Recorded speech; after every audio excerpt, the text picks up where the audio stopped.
Partez. Je ne veux pas vous voir. Le docteur a dit que je devais dormir. Il est rare d'avoir l'occasion d'interroger un suspect ayant baissé la garde. D'autant plus dans un endroit aussi calme que celui-ci. C'est carrément un luxe de pouvoir étudier son langage corporel sans la moindre interférence extérieure.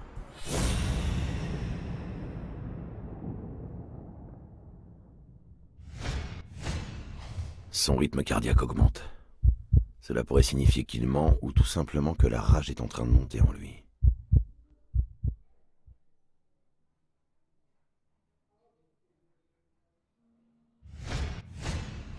Il serre le poing, un signe de colère contenue.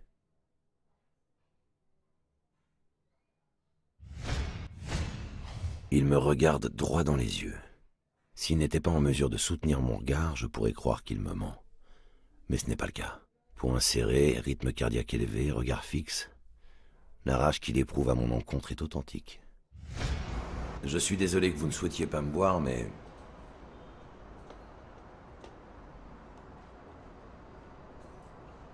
je vous ai sauvé la vie quand même. Ma tante vous est peut-être reconnaissante, mais moi pas. Bah, avec ce qu'on m'a refilé, de toute façon, je vais pas tarder à ronfler. Ok. Alors je vais aller droit au but.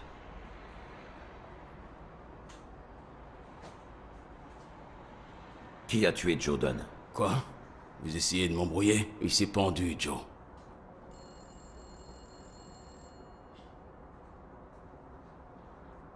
Dunn était trop petit pour avoir pu se pendre avec cette corde. Mais alors... c'est vrai? Il a été assassiné?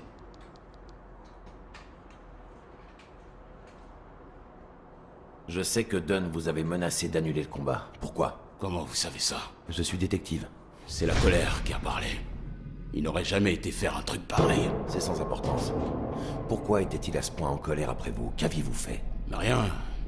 Joe trouvait... que je m'entraînais pas assez. Il avait peur que je perde. Très bien. Admettons un instant que je vous crois.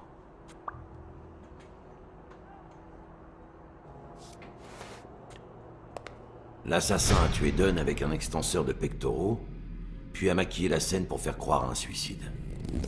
Mais il a aussi laissé suffisamment d'indices pour s'assurer que l'on retrouve la véritable arme du crime. Puis il a placé la boîte de l'extenseur de pectoraux dans votre casier pour vous incriminer. Qui serait suffisamment retors pour planifier tout cela? Et quel pourrait être son mobile? Je sais pas.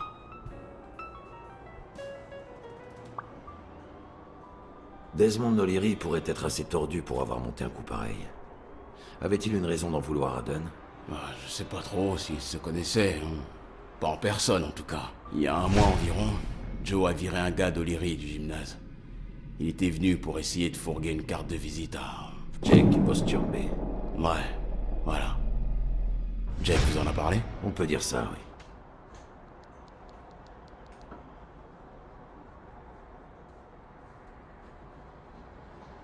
Que pensez-vous de Frank Cassidy? Aurait-il pu avoir un mobile? Peut-être. Il y a quelques semaines, Joe m'a emmené à une réunion du syndicat des managers de boxe. Qui est dirigé par Cassidy. Ouais. Cassidy était obsédé par l'idée de faire interdire toute participation à des combats de championnat aux boxeurs sans manager.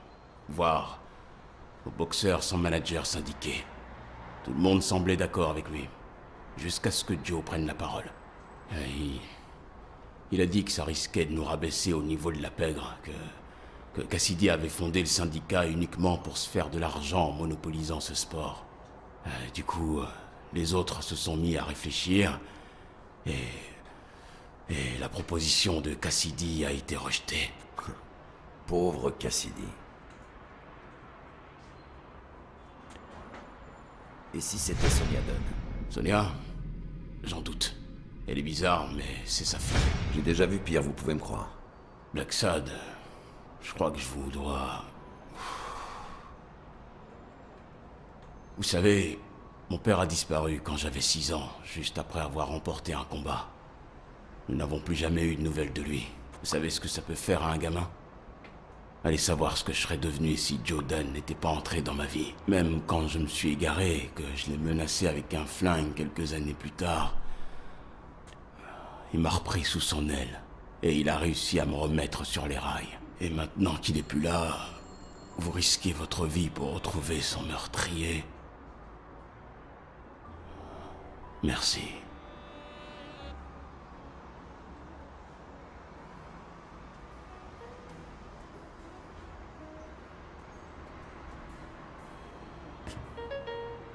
Merci, Poe.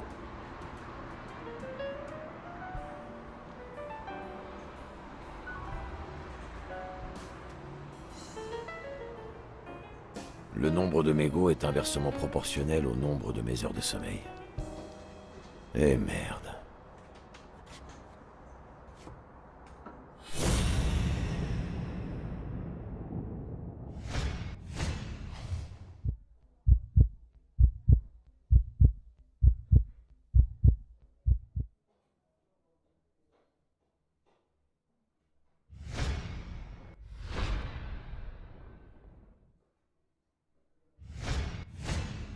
Les gestes de la main en disent long sur les émotions des gens.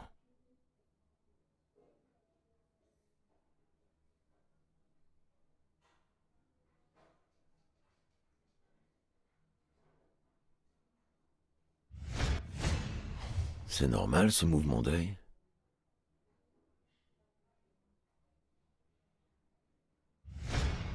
Il a l'air fébrile. Devrais-je en parler à quelqu'un?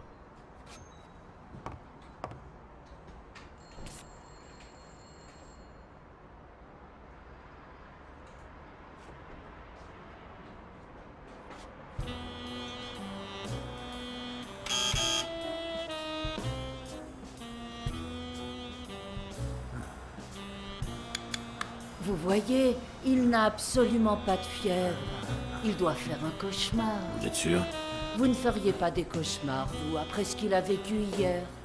Moi, je sais que j'aurais du mal à dormir. Moi aussi je fais des cauchemars, mais ça ne date pas d'hier. Le pauvre. Je vais vous dire ce que c'est, mon cauchemar à moi. C'est cette sorcière avec qui je travaille. Encore heureux qu'elle soit affectée en chirurgie dramatique à midi et demi. Moi, j'aurais préféré que ce soit encore plus tôt. Enfin bon. Merci de m'avoir prévenu. Et puis de nous l'avoir amené aussi. Je suis si excitée de me retrouver impliquée dans une affaire criminelle. Ce n'était peut-être pas important, mais il fallait que je consulte son dossier médical.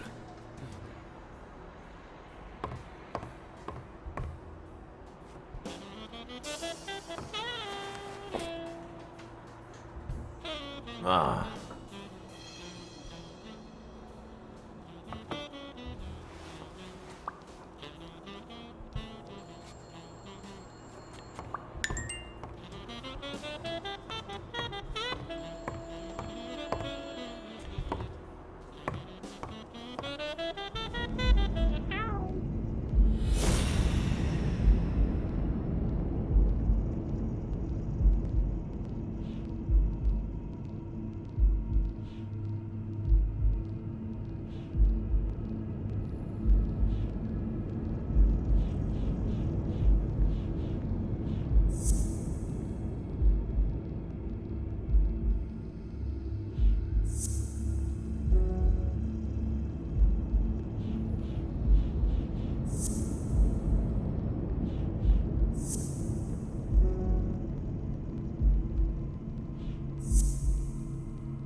Non, les empreintes ne correspondent pas. Si Yale a tué Dunn, il l'a fait sans marcher dans la peinture. Ou en portant une autre paire de chaussures.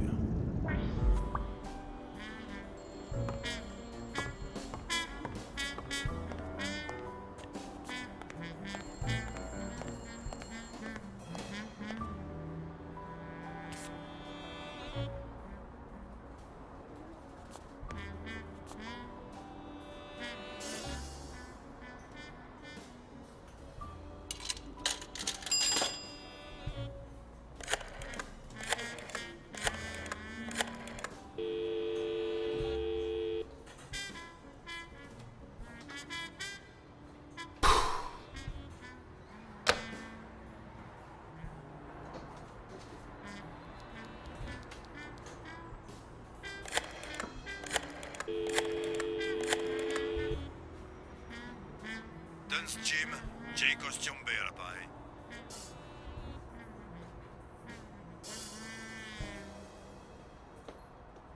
Jake, c'est Black Sad. Je voulais te demander... J'ai du boulot, John, je te rappelle plus tard. Ronald, monte sur ce ring.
Salut. Enfin réveillé, mon joli?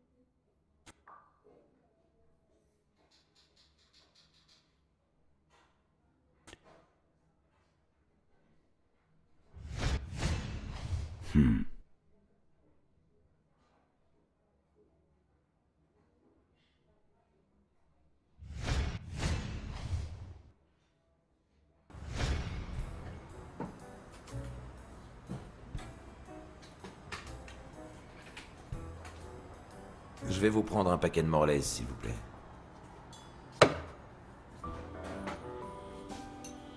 Chérie, un paquet de Morlaise pour Monsieur Bogos.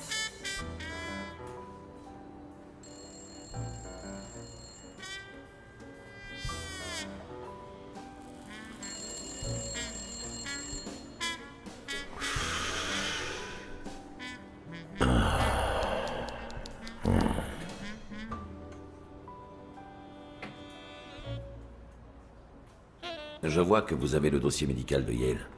Vous permettez que j'y jette un coup d'œil?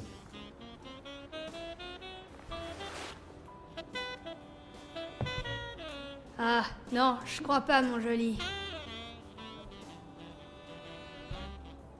Si vous me laissiez consulter le dossier d'Yale, je pourrais vous emmener dîner quelque part après. Vous êtes bien jolie, ça c'est sûr. Mais je ne suis pas une cruche. Tant qu'elle sera là, je ne pourrai pas consulter le dossier médical de Yale.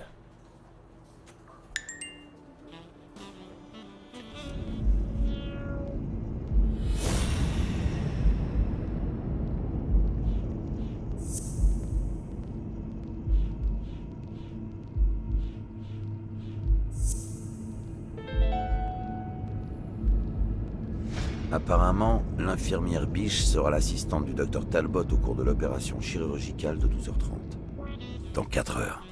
Cette opération ne pourrait-elle pas avoir lieu un peu plus tôt?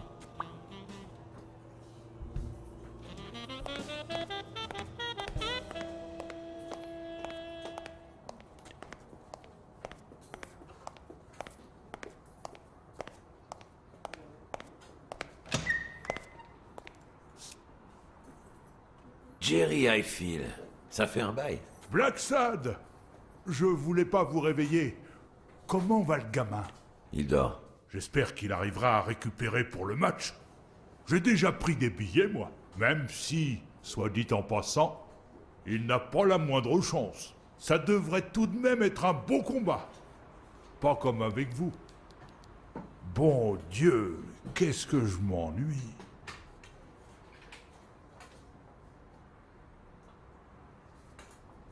Ça s'annonce si mal que ça pour Yale face à Stone?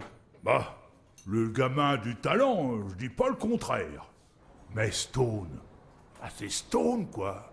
Je serais prêt à miser la moitié de ma paye là-dessus. Mais bon, Levis, c'est pas pour moi.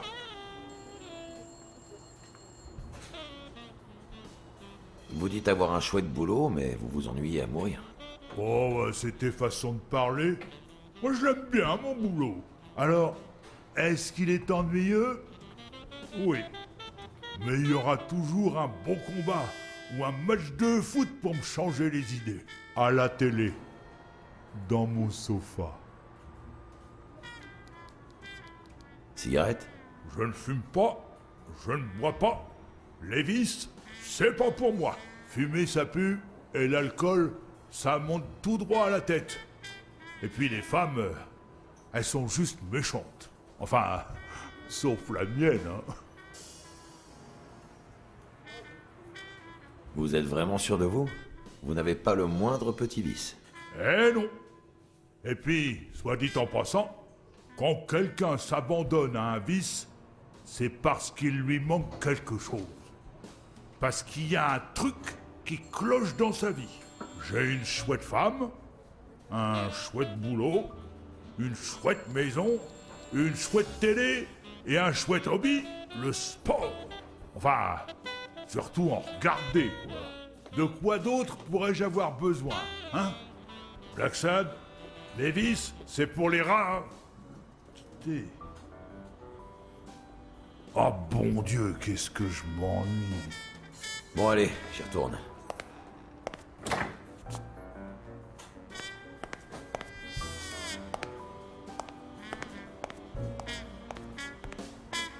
Tant qu'elle sera là, je ne pourrai pas consulter le dossier médical de Yale.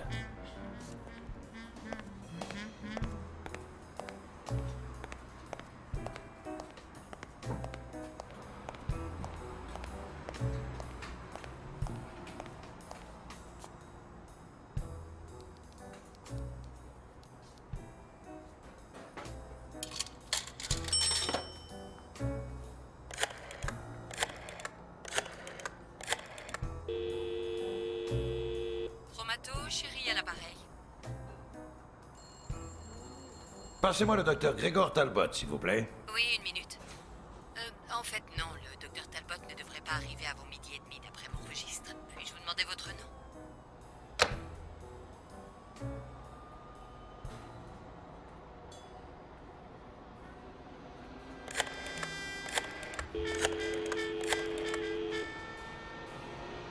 Chérie, ici le docteur Talbot.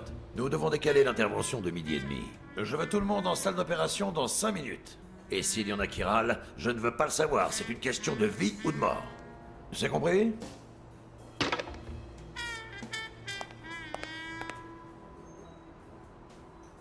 Une question de vie ou de mort, une question de vie ou de mort. Je t'en foutrais, moi.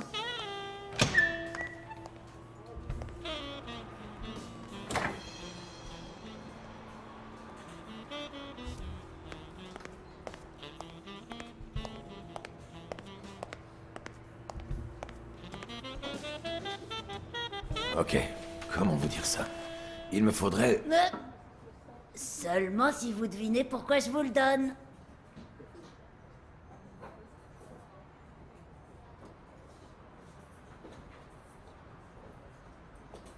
Vous avez envie de m'aider dans le cadre d'une enquête criminelle? Quelle sagacité! Mais promettez-moi de faire très vite, si l'autre sorcière revient.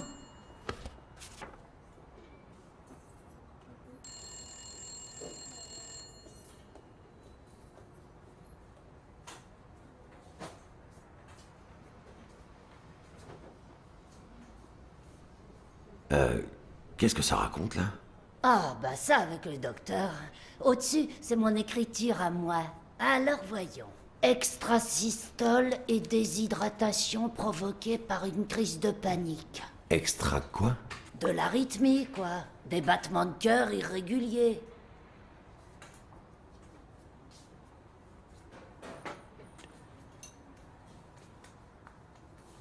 Et ça, là? C'est une bonne chose que Monsieur Yale soit tombé sur le docteur Ferguson. Autrement, il y aurait eu de quoi s'inquiéter. Non, mademoiselle. C'est hors de question. Vous ne savez visiblement pas qui je suis, c'est ça? Mademoiselle, j'ai reçu des ordres. Et ces ordres... Ah, mademoiselle Dunn. Hein? Dites-le lui, Blacksad. Il est têtu comme une mule. Eh bien, voyez-vous, Highfield,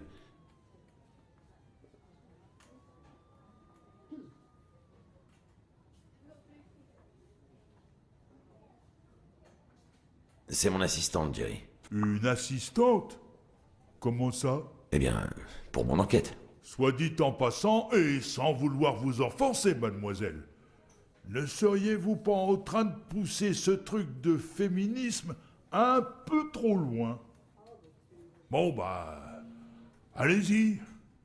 J'imagine que c'est son boulot, après tout. Votre assistante? Vous trouvez vraiment que je pourrais faire une bonne détective?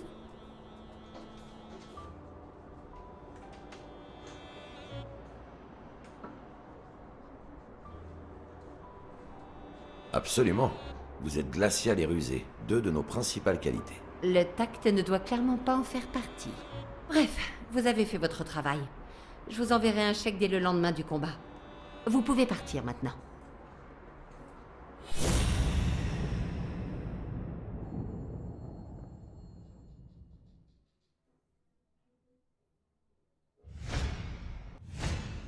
Oh non.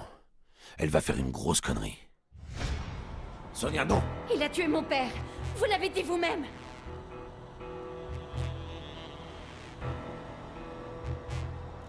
Non, je n'ai jamais rien dit de tel. Il a failli vous tuer dans l'appartement de cette traînée. Comment pourrait-il ne pas être coupable?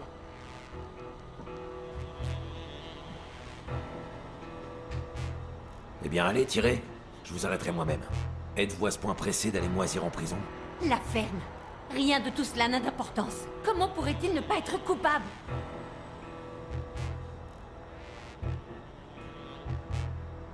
Bon. Puisque rien ne semble fonctionner, laissez-moi tout de même vous prévenir que j'ai enlevé les balles de cette arme lorsque je l'ai trouvée dans le coffre. Non, non! Non!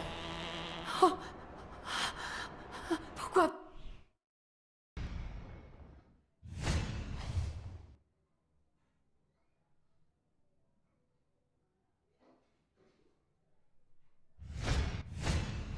Oh non. Elle va faire une grosse connerie. Sonia, non! Il a tué mon père. Vous l'avez dit vous-même.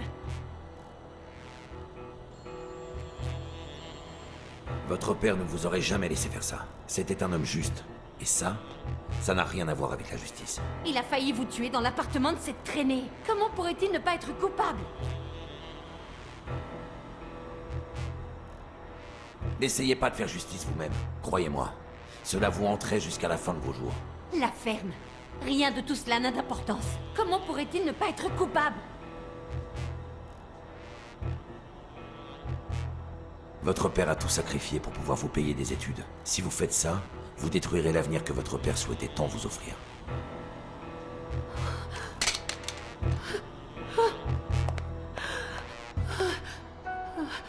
Chut. Calmez-vous. Ça va aller.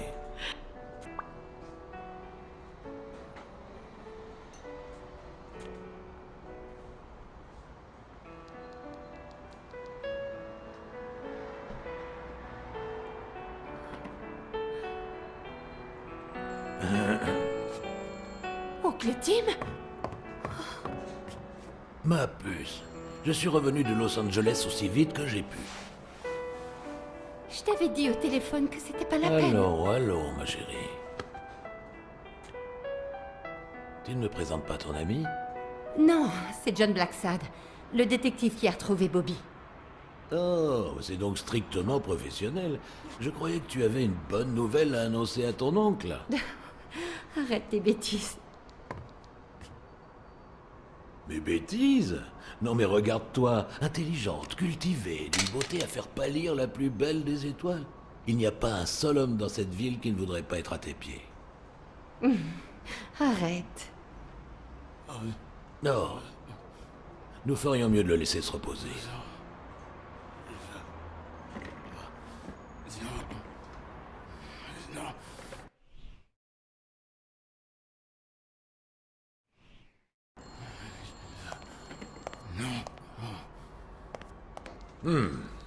Je vois.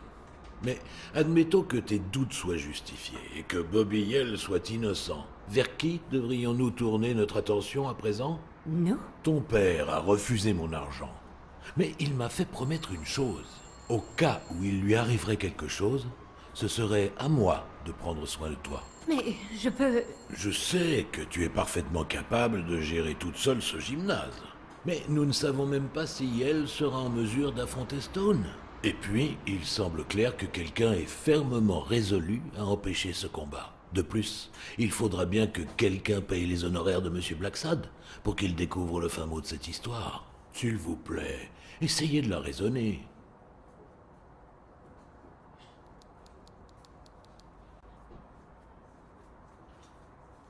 Je n'ai pas besoin de plus d'argent.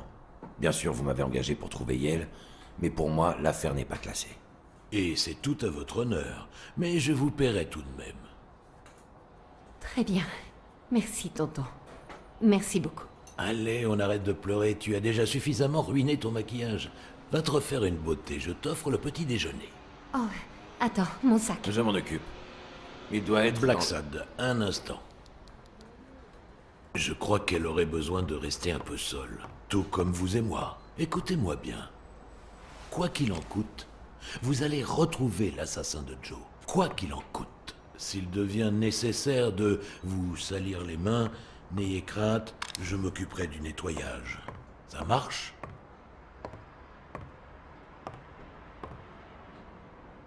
Je ne suis pas un justicier. Bon, faites comme vous voulez. Tant que le ballon franchit la ligne de but... Non, ne me dis pas que tu as commencé avec tes histoires de bras d'acier. Mais oui, Team Bras d'Acier Torp, le quarterback des Milestones. Comment je ne vous ai pas reconnu plus tôt? C'est vrai que d'habitude, les gens me reconnaissent plus vite que ça. Blacksad, un petit déj, ça vous dit? J'aurais adoré, mais je dois aller demander un service à quelqu'un.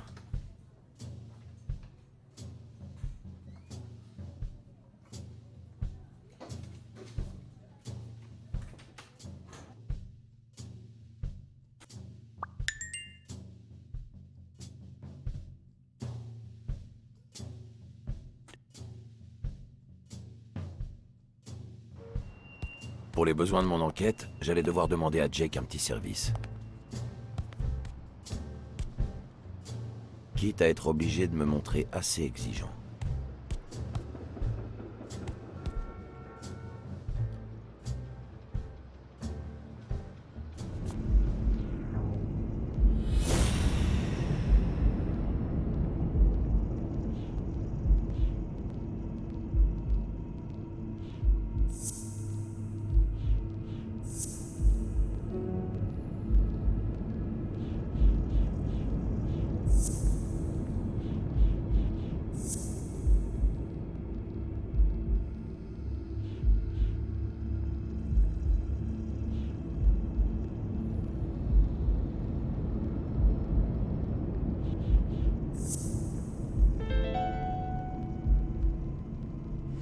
Ah, ce salopard n'est pas du tout le médecin de Yale.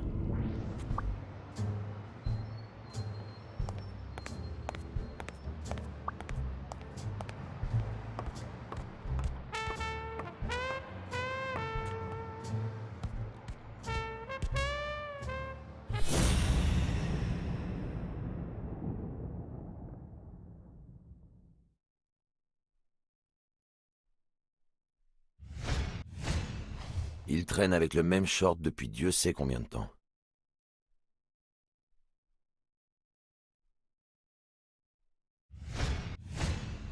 Il n'a pas inventé l'eau froide et il manque carrément de tact. Est-ce que je peux lui faire confiance? Non. Est-ce que je le considère comme un ami? Oui.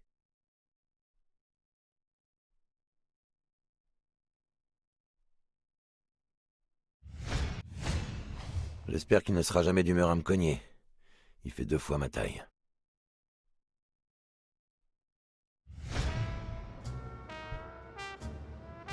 Salut Jake. Pas maintenant, John.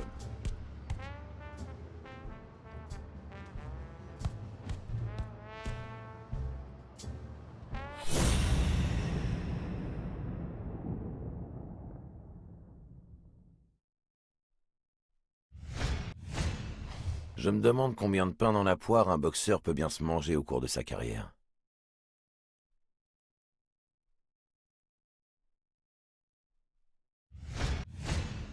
Celui-là dispose d'une protection frontale intégrée, tout comme Jake. Hey, salut! Hé, on se concentre. Salut Jake! J'ai dit pas maintenant.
Le cerveau des racistes déborde tellement de haine qu'il ne reste plus assez de place pour des points de détail comme le bon sens ou l'orthographe.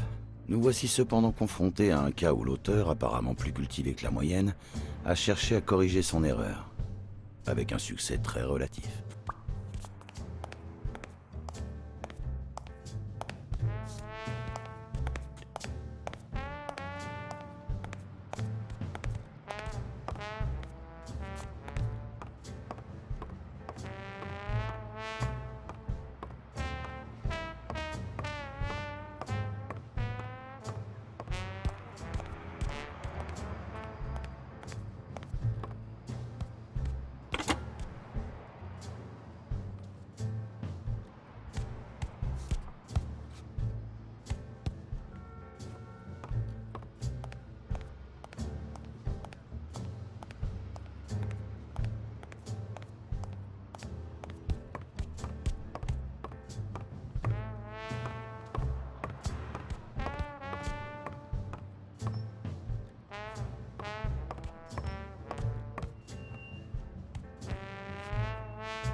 Bon, allez, c'est bon. Pause. Va souffler.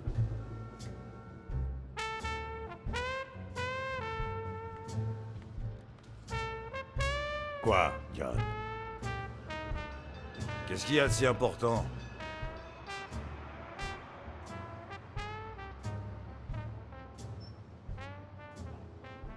Pourrais-tu me dire où se trouve le quartier général d'O'Leary? Hein? Pourquoi faire? Oh non, non, non, non, non, tu vas m'attirer des ennuis, pas question.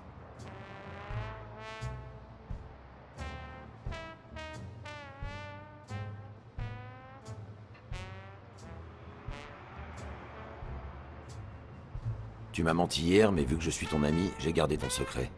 Tu m'es redevable. Je ne pense pas que je continuerais à te protéger si nous n'étions pas amis. Si nous étions amis, tu n'aurais pas hésité une seconde à m'aider. Dis-moi, Jake, on est amis ou pas? Foutu chat. Ok.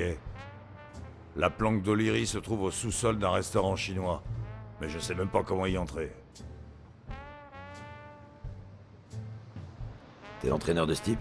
Ah bah ouais, t'es pas au courant? Sonia m'a demandé de m'occuper du gymnase. Enfin, de la partie marrante. Dès que Bobby Yell sera remis sur pied, je ferai de lui un champion. Avec moi, il va en faire de la bouillie de Stone. Tu verras. Quoi? Pourquoi tu me regardes comme ça?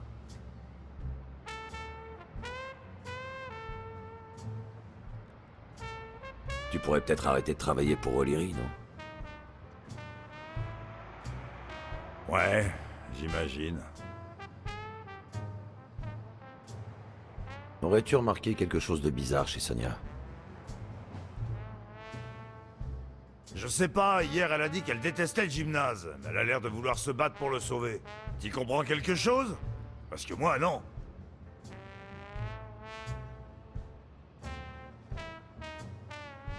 Ça n'en avait peut-être pas l'air, mais elle aimait son père. Crois-moi. J'ai de bonnes raisons de l'affirmer. Bon, eh ben, à ce soir. Ne sois pas en retard. Ronald, fin de la pause. Après 30 heures de boulot et quelques bonnes raclées, tous les os de mon corps aspiraient à retrouver mon lit. Allez, à mon tour. Je suis donc rentré chez moi afin de reprendre des forces. Car la nuit s'annonçait prometteuse.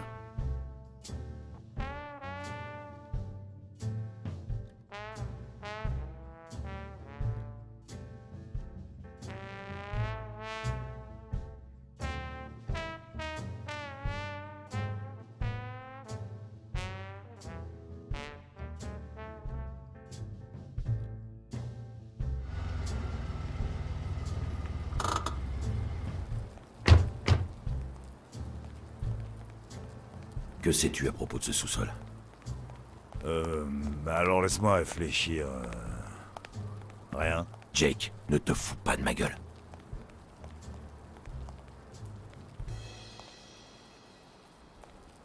Creuse-toi un peu les méninges, tu dois bien savoir quelque chose. Je suis passé prendre O'Leary plusieurs fois ici, mais on m'a toujours fait attendre en salle. Une fois, il était si tard que le restaurant avait fermé. Ils m'ont demandé d'appeler depuis le téléphone de cette ruelle là-bas, pour les prévenir que j'étais arrivé. Quelques minutes plus tard, O'Leary est sorti par derrière, par la porte rouge là. Bon, tu vas rester près du téléphone. Moi, je vais entrer. Si tu vois quelqu'un, tu appelles le même numéro que la dernière fois. Tu laisses sonner 2 fois et tu rapides. Va te faire foutre. Une nuit clairement des plus prometteuses.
Se pourrait-il qu'il s'agisse d'un puits d'ascenseur? Comment ça s'ouvre ce truc?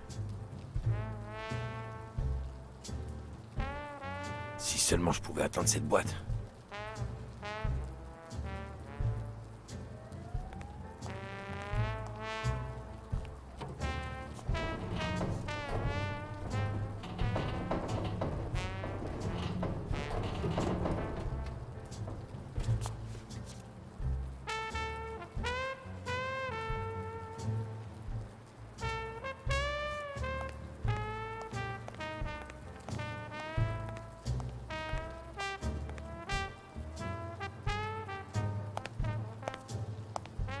Qu'est-ce qui s'est passé?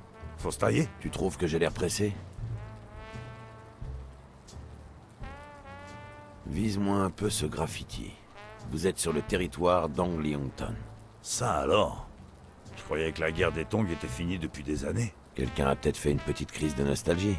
Putain de mafia chinoise. Ah bah oui, c'est sûr que les mafias américaines sont tellement mieux. T'as fini? À ton avis?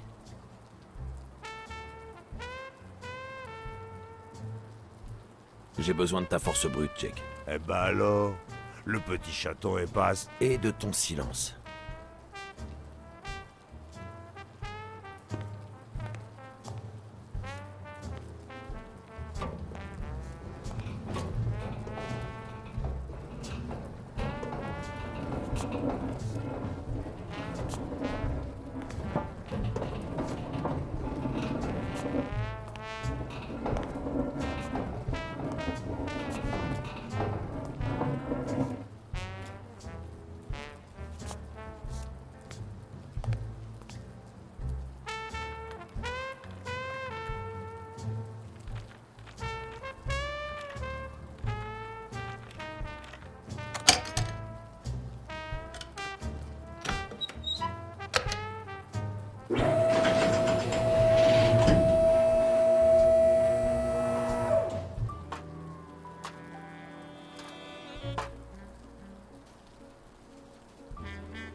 Il y a des questions qu'on se pose que lorsqu'il est vraiment trop tard.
Que font-ils de tout ce papier à notes? Ont-ils vraiment tant de commandes que ça?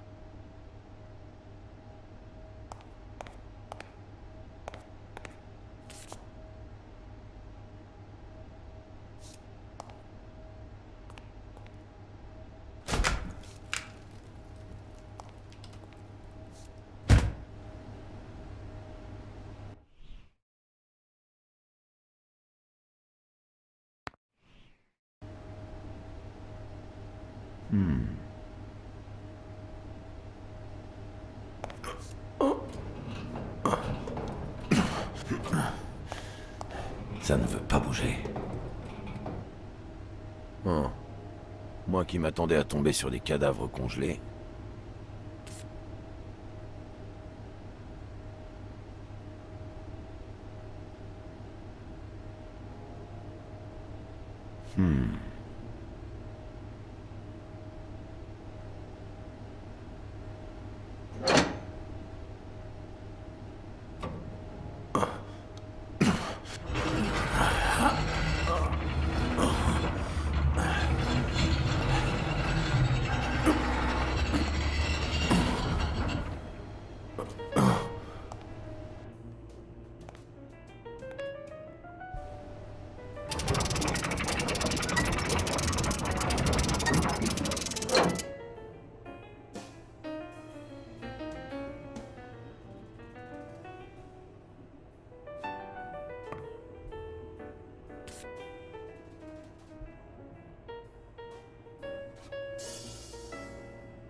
Ah, toutes ces notes colorées n'étaient pas destinées au restaurant finalement.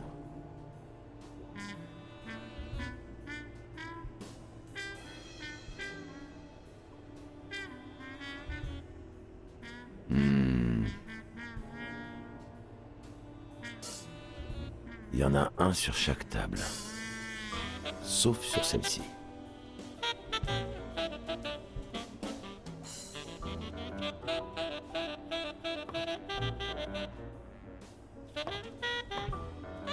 Les chances en faveur de Stone sont écrasantes. Je sais que c'est le champion en titre et que Bobby Hale n'est qu'un challenger, mais se pourrait-il que des rumeurs sur son hospitalisation aient circulé?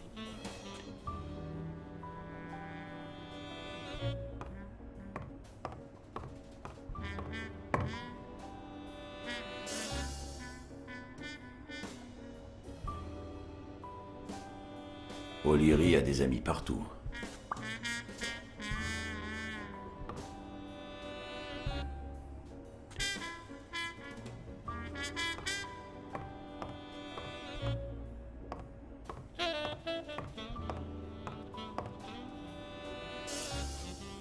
La vache, je ne m'imaginais pas qu'on pouvait placer autant de paris sur un même match de baseball.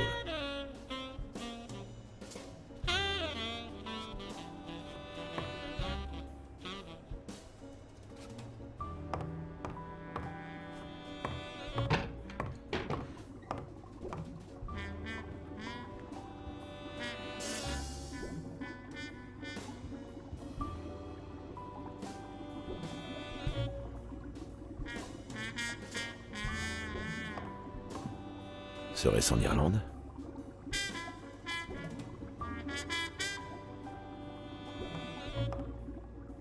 Je dirais que c'est aussi en Irlande.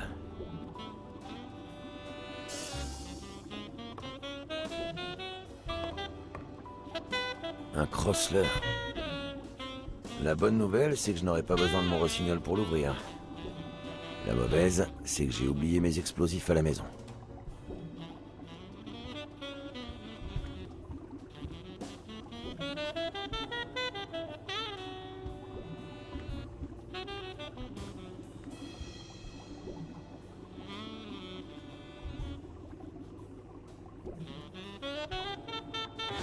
Même Dunn avait une arme dans son bureau. Alors O'Leary n'allait certainement pas faire exception. Dunn avait 200 $ dans son coffre. O'Leary en avait dans les 20 000, dans un tiroir.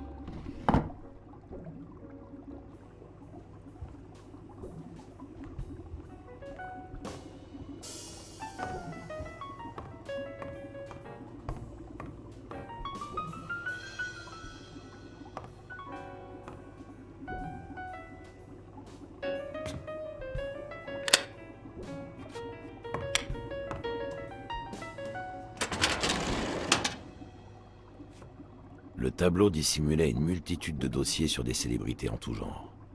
De S à Z, il concernait en grande majorité des athlètes. O'Leary parlait-il de cela lorsqu'il disait que les détectives et la police étaient ses amis?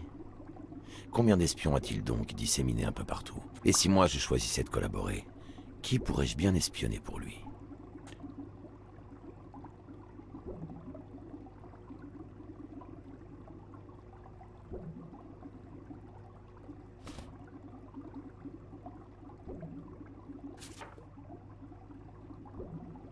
Thorpe avait été une star montante du football américain avant la guerre. Il en était revenu avec les honneurs et plusieurs décorations.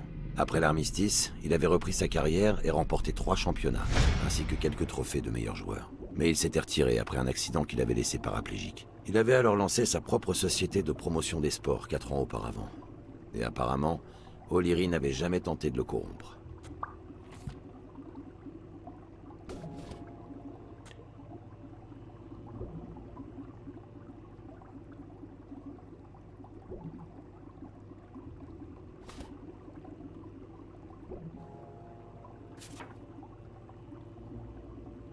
D'après le dossier sur Stone, ce dernier était tellement clean et résistant à la corruption qu'O'Leary s'était vu contraint d'opter pour une stratégie plus subtile.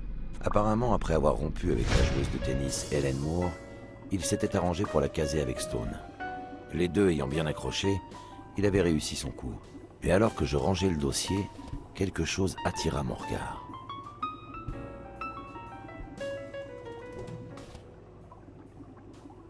Avais-je vraiment envie de savoir ce qu'O'Leary avait déniché sur mon grand ami, l'incorruptible commissaire?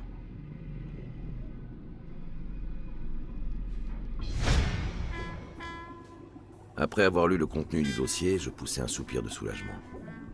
O'Leary avait tenté d'acheter Smirnov à de multiples reprises, mais sans succès. Par chance, O'Leary n'avait donc rien sur lui, ni sur moi.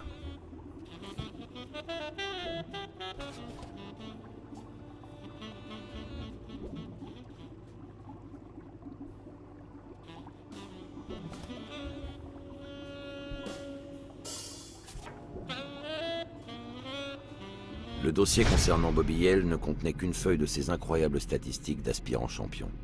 20 victoires, dont 16 par KO. Néanmoins, en bas de la page, quelqu'un avait souligné plusieurs fois un unique mot. Intouchable.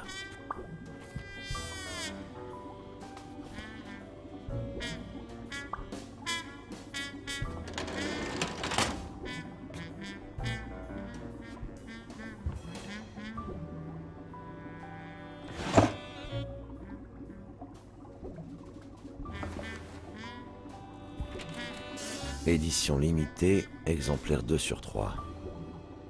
Un oiseau dans l'enchantement, rossignol avec véhémence.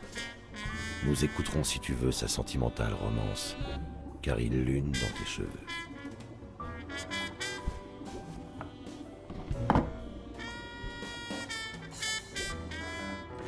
S'ils ne sont plus ensemble, pourquoi O'Leary conserve-t-il autant de photos de moments romantiques avec Hélène Moore?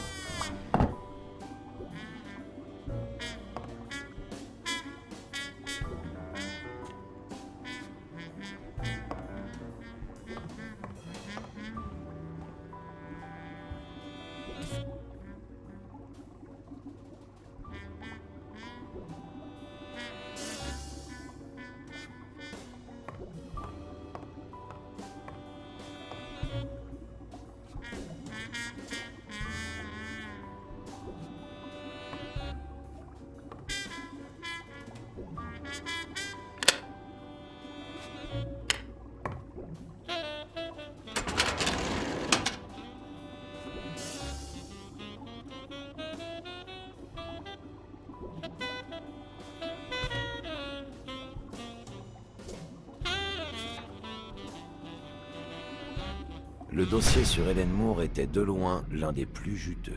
Elle n'avait été qu'une joueuse de tennis ordinaire jusqu'au jour où O'Leary avait lancé sa carrière en truquant suffisamment de matchs pour lui permettre de grimper dans les classements. Cependant, O'Leary n'avait plus trafiqué un seul de ses matchs depuis plus d'1 an. Et malgré tout, elle était demeurée invaincue. Une chose était certaine en tout cas. O'Leary disposait de bien plus d'informations que nécessaire pour ruiner sa carrière.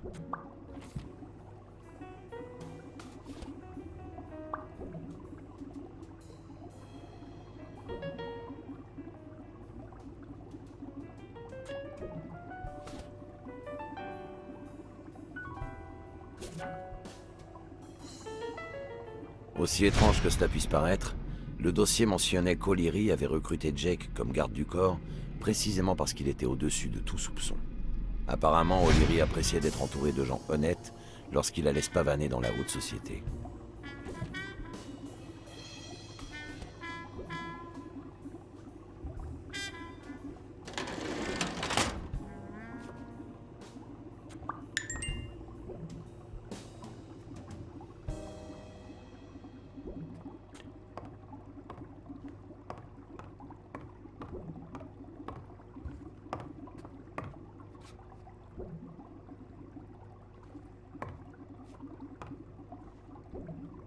L'Irlande, bien sûr. Ça tourne à l'obsession.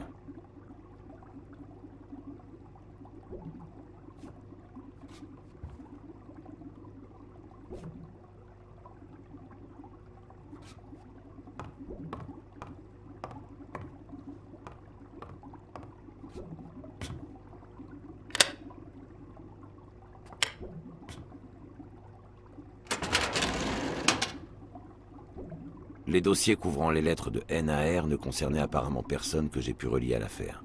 Une chance? Difficile à dire.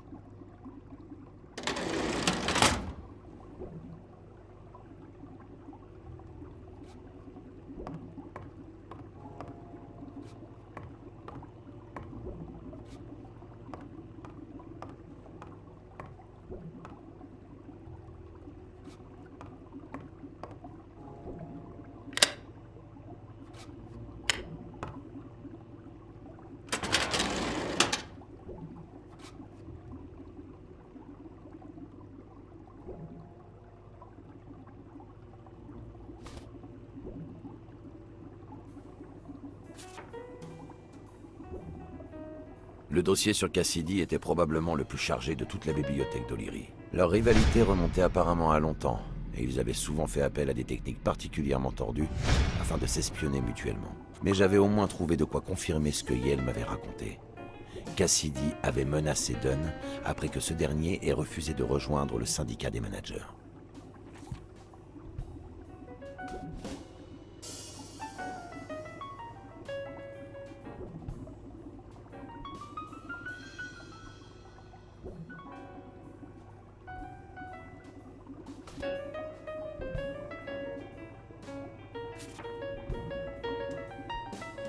L'intégrité de Dunn était légendaire, même dans les rapports insidieux d'O'Leary. Comme Yale l'avait raconté, Dunn avait effectivement viré du gymnase l'un des hommes d'O'Leary lorsqu'il l'avait découvert en train de fumer.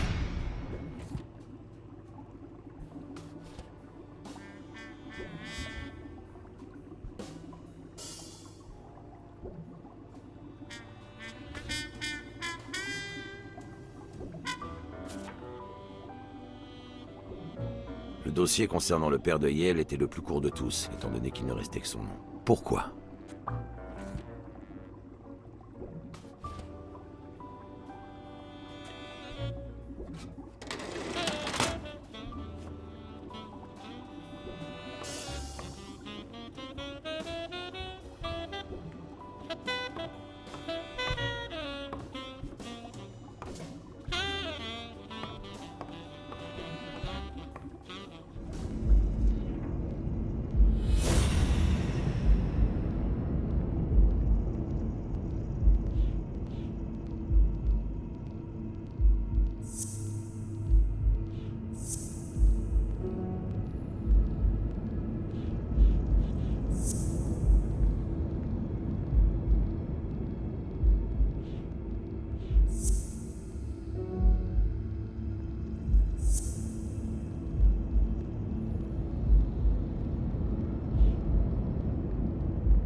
J'ai bien l'impression qu'O'Leary fait chanter Stone en le menaçant de bousiller la carrière de Moore.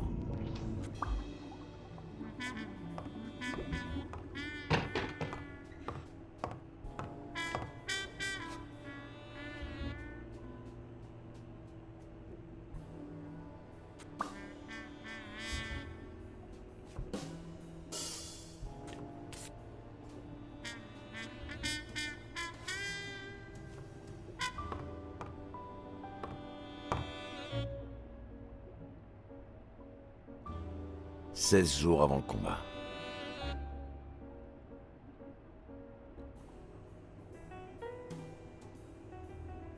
Parfois, j'oublie que les criminels, même ceux qui bossent dans les bureaux, ont une famille et des enfants.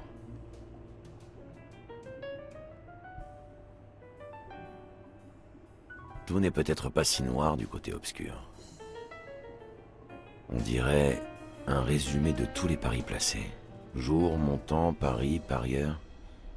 Et la minute. O'Leary en personne a misé 5000 $ sur Yale.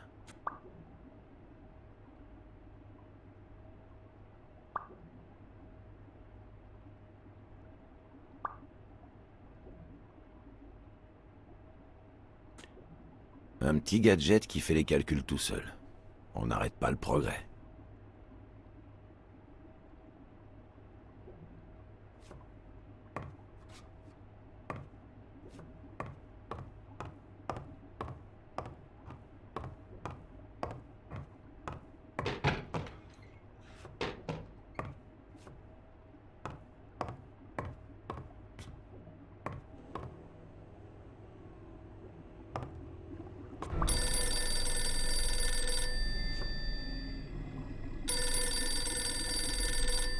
Jake. Quelqu'un arrivait. Franchement, on n'est pas des employés modèles, Jimmy. Nous voilà au beau milieu de la nuit.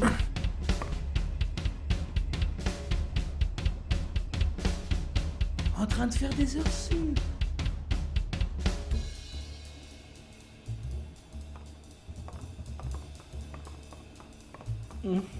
Alors Jimmy, t'en penses quoi, hein? Je pense qu'il est en train de se chier dessus, Desmond. Mais pourquoi, Jimmy? On a sorti le tapis rouge pour toi. On t'a même amené dans le bureau du patron. T'en as de la chance, toi. Tu peux pas dire que je te traite pas comme un prince, Jimmy.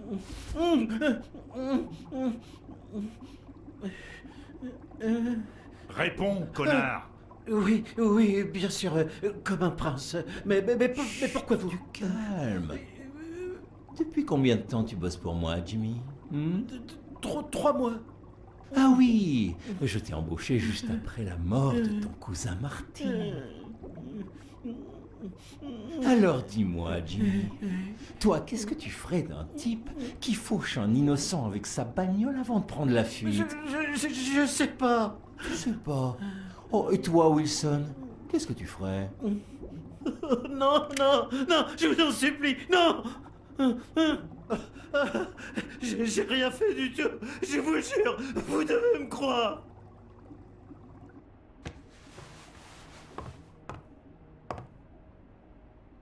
O'Leary, la police a encerclé l'immeuble.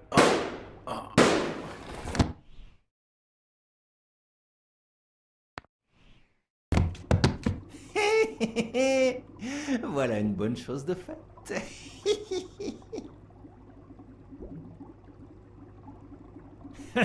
Tu peux pas dire que je te traite pas comme un prince, Jimmy. Non, je vous en supplie, non. J'ai rien fait du tout, je vous jure, vous devez me croire.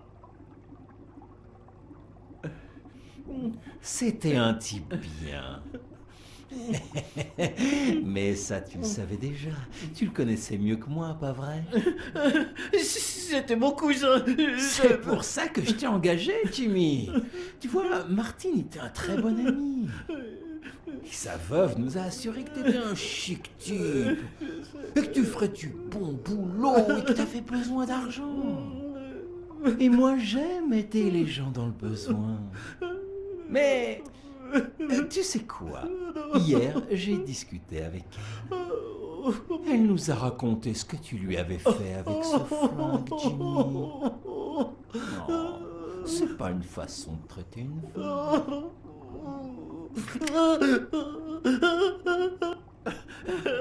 Elle a menti. Pourquoi j'aurais fait ça?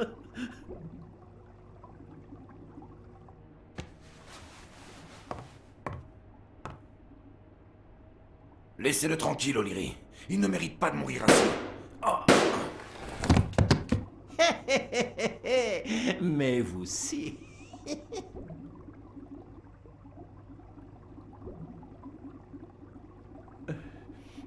C'était un type bien. Elle a menti. Pourquoi j'aurais fait ça? Et pour le gosse, Jimmy, t'es vraiment sûr de savoir combien de temps un gosse peut retenir sa respiration? Avec la tête dans la culotte des chiottes? Fils de pute. Je voulais pas faire ça. C'était son idée.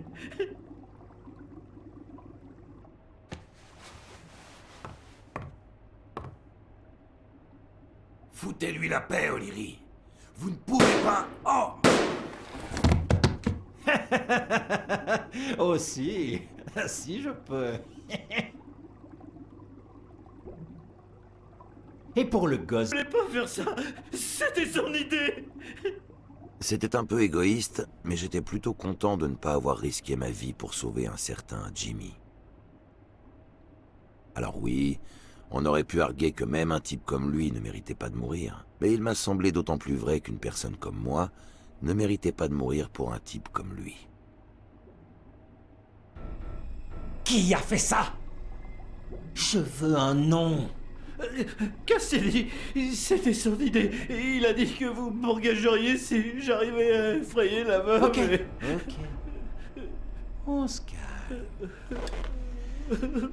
Tout va bien se passer.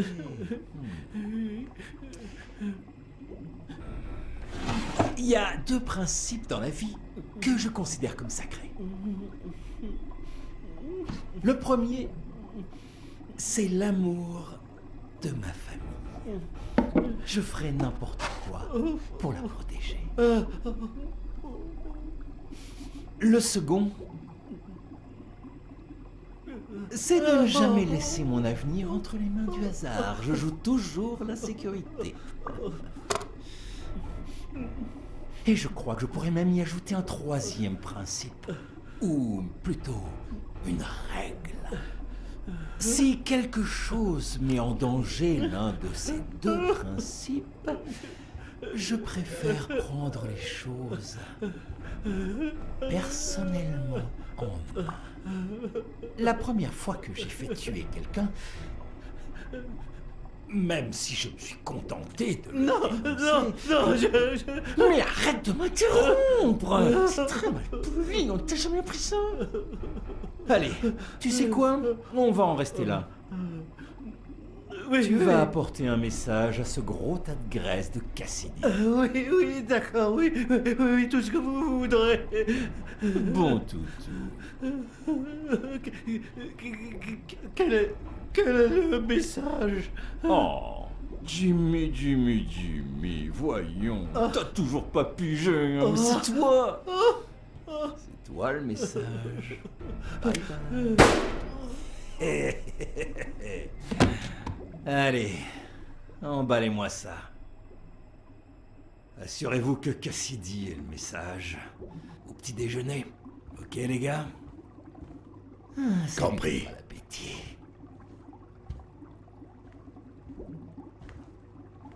Où est-ce que tu te caches, mon petit bubule?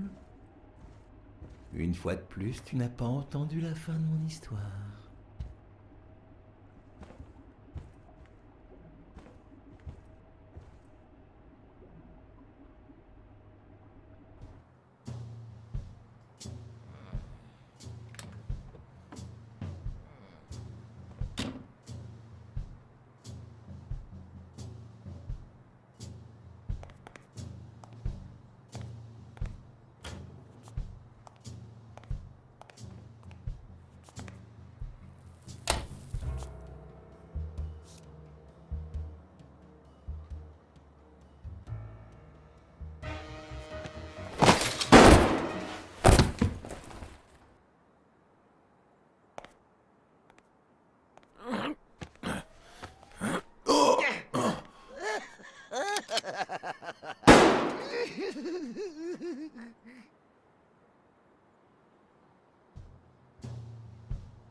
Mais où tu crois aller comme ça, mon gros minet?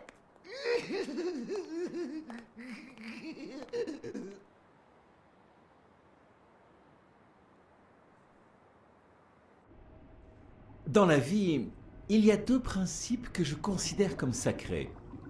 L'amour de l'argent. Mais qu'est-ce que c'est tous aujourd'hui?